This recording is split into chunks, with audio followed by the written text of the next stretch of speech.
Credit to Penn State. Congratulations to them on, moving on in the tournament. They are. I have a lot of respect for Coach Keegs. Back to my assistant at DePaul days when she was at Marquette.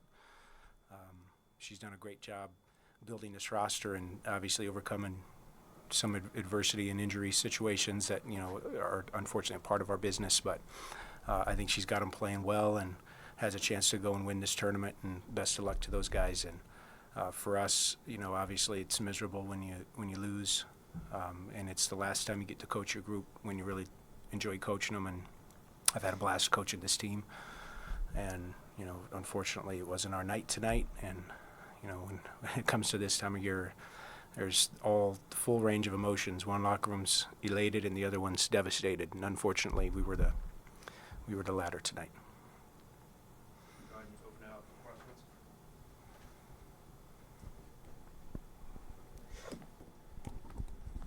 You guys had a 25-8 season and came in with an upset win over Ball State. What would you say overall is a reflection this year, heading into next year, to build off of it? Yeah, I think we were really good at times this year. We've had, obviously we've had our share of the injury issues as well. Lost our starting point guard about 8 games ago, who was our leading scorer at the time, and had to reinvent ourselves on both sides of the ball here in the home stretch of the season.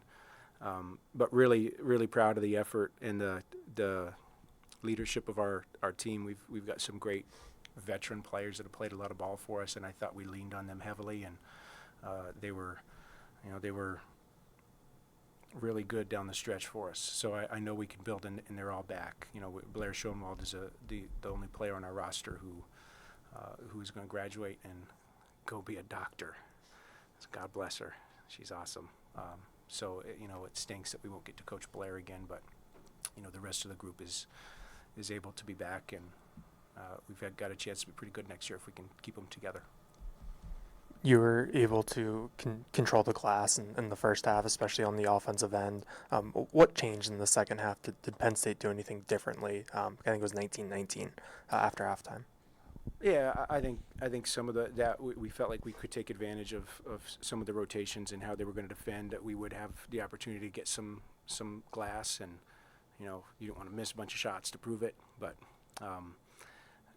credit to them. I thought they did a good job of maybe being a little bit more aggressive on the ball with their pressure in the second half, and making some of our shots more challenged, making us rush a little bit, and we didn't get as many shots on the rim. Because we turned it over too much, and anytime you turn it over, you don't get a chance to make it, you don't get a chance to rebound it. So I thought that had a lot to do with it as well. Building off that first question, is there a defining moment from this year that you'll remember specifically about this group?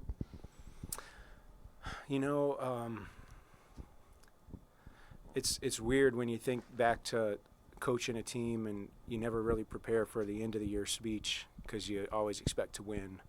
And when I'm just sitting there looking at their faces in the locker room and seeing how hurt they are and seeing how much they put into this, I probably just remember what they were like in practice, because they showed up every day. They worked hard. They were fun to be around. They liked each other. The bus rides, the meals. We won some games. We had some success on the floor for sure, but I'm going to miss. I told them, and I don't think any of them were as excited about practice as I was every day. But I was really excited to go to practice and coach this group, because I just loved being around them, and I loved how hard they work, and I knew that we were going to be good because of their work ethic. Coach, you spoke about the turnovers a second ago, 20 turnovers for 23 points on their end. What were they doing defensively in terms of their ball pressure that was kind of disrupting or maybe speeding up your offense?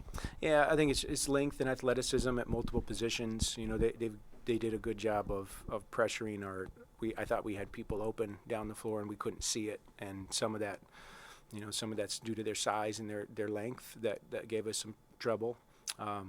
And I didn't think we were probably our sharpest selves executing our press-o. We had some things planned that did not show themselves on the floor today, and that's my fault. That's not our players' fault. We needed to be better prepared for that.